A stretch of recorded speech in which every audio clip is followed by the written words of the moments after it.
comment ça va aujourd'hui? Ici, il fait clair, clair, clair.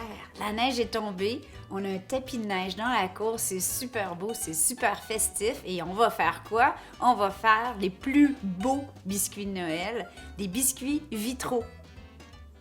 Des biscuits vitraux, c'est quoi? C'est des petits sablés, mais ceux qu'on va faire aujourd'hui sont particulièrement délicieux parce qu'on utilise du gingembre et des zestes de citron. Ils sont tellement bons. Ils seraient bons comme ça, sans rien de plus. Mais on ajoute une touche festive vraiment spéciale pour faire un cadeau en faisant fondre des bonbons durs à l'intérieur de notre cookie et ça va faire comme un vitrail. Ça fait des biscuits parfaits pour décorer la table des fêtes, votre arbre de Noël, comme attache sur un petit cadeau que vous donnez, mais ça fait surtout des biscuits parfaits pour manger. Ben oui, pour les manger! Bon, allez, c'est une recette super facile. On va faire la pâte à la mixette. On remet à César ce qui revient à César. Cette recette nous provient du site Red Pat, du sucre Red Pat, avec qui on a fait un contrat.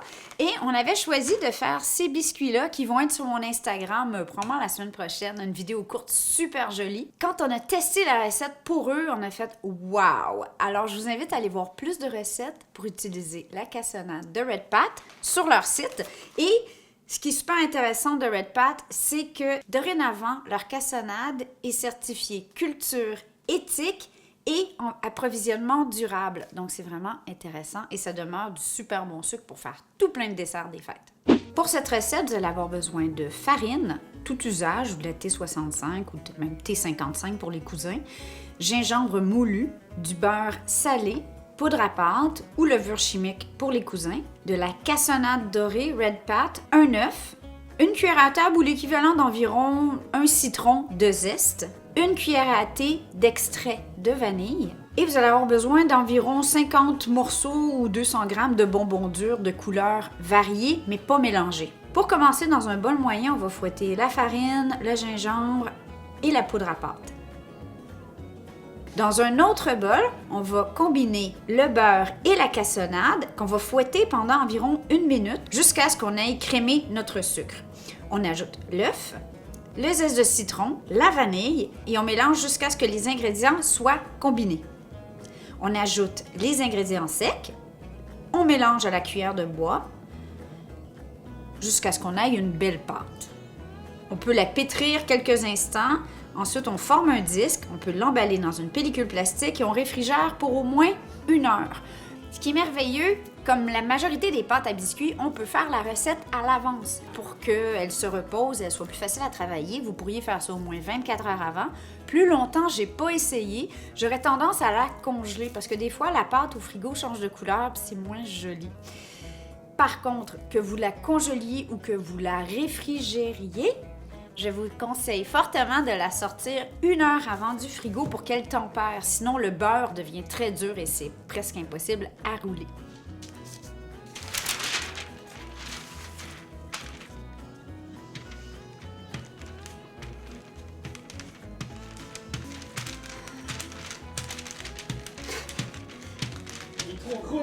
Le disque est un peu gros là, chérie, hein? Ah, les garçons, ils voulaient un gros cookie géant. Oui. Ouais, on n'a peut-être pas sorti assez. Je l'ai pas sorti assez d'avance. Ouais. C'est un petit peu dur, mais en travaillant, tu fais vraiment bien ça quand même.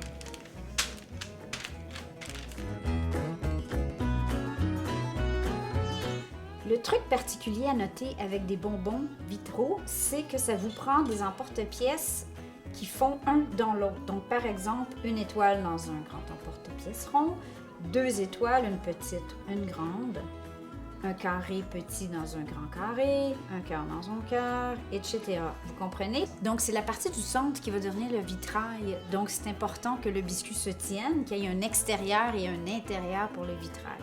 Si vous voulez le faire à la main, pourquoi pas? Encore plus artistique. Si vous voulez le faire facile, on porte-pièce. Bon, là, la partie très difficile, c'est d'aller acheter tout plein de bonbons. Par contre, on doit noter que pour la cuisson, différents types de bonbons peuvent fondre différemment. Ici, on a des bonbons de style Jolly Rancher qui sont déjà très effets vitraux, alors sont très recommandés sur l'Internet. Et là, c'est le temps de vous défouler parce qu'on casse des bonbons. une couleur à la fois, soit dans un sac réutilisable comme ça ou un sac de plastique. Et là, on va venir simplement casser les biscuits, les bonbons.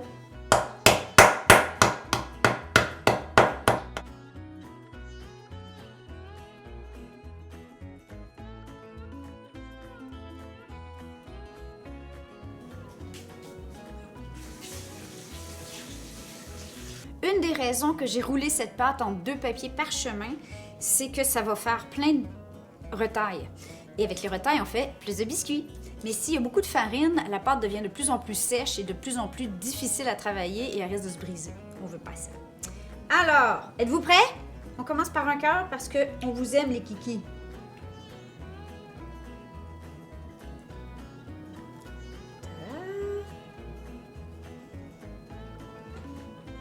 Comme ça. Ah.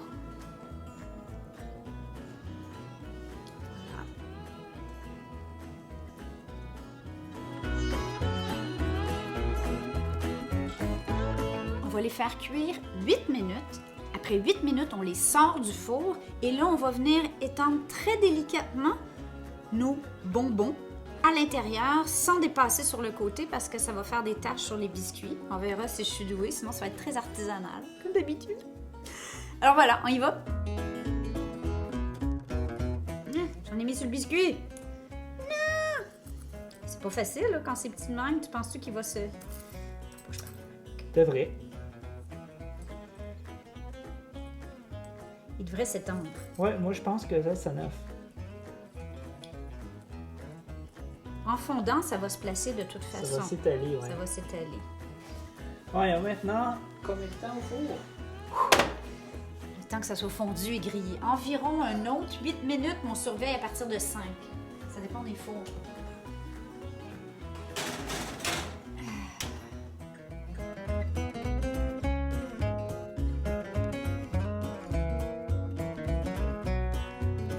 S'il y a des grosses bulles, avec une épingle ou un cure-dent, pendant que c'est encore chaud, évidemment.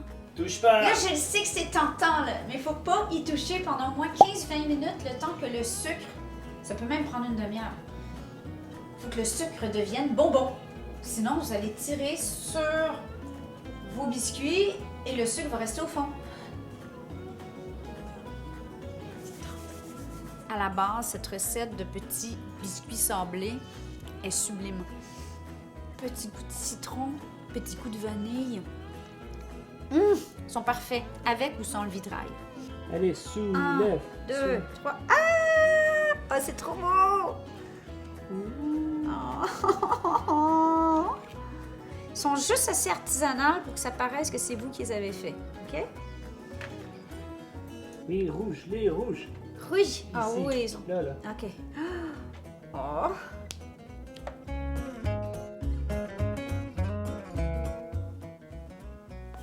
Je vous aime.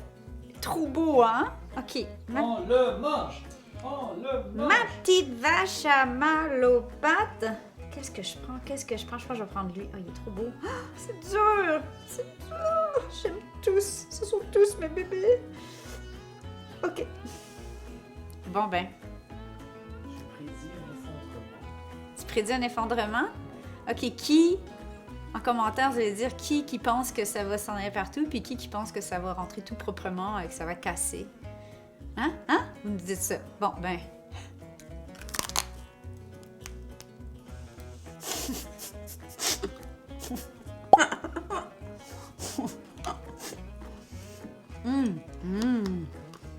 Bon.